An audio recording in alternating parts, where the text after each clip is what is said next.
आय है गाना निषाद जी वाला हो सुनाइब। देखा ऐसे हमरे गावा वाला ना ले तू लोगन माला गा ले बा बोले वाला ला देखा ऐसे हम बड़का हडान रे हमरा से बोली कमान रे हर कदी सारत बवाल होई रे निषाद के लाल हाई रे तोरा खातिन काल हाई रे निषाद के लाल हाई रे तोरा खातिन काल हाई रे।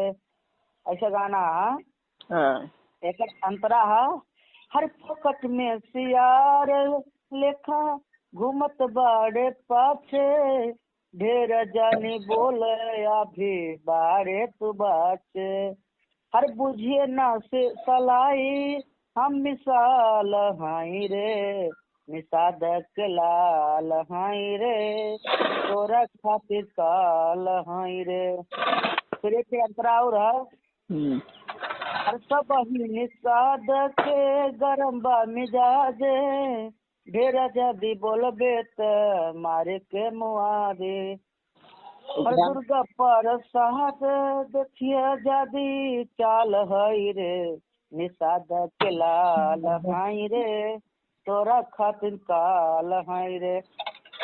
गाना तो मस्त मर दे निषाद जी के मस्त गाना बा तू माने खाली लिखबे कर ना कहलो ना दुर्गा प्रसाद निषाद दुर्गा प्रसाद निषाद नंबरवा सेव कर दे नंबरवा तार सेव भाई ये नाम से तार नंबर सेव बा सेव करे को नहीं तो नाम से नंबर सेव बता।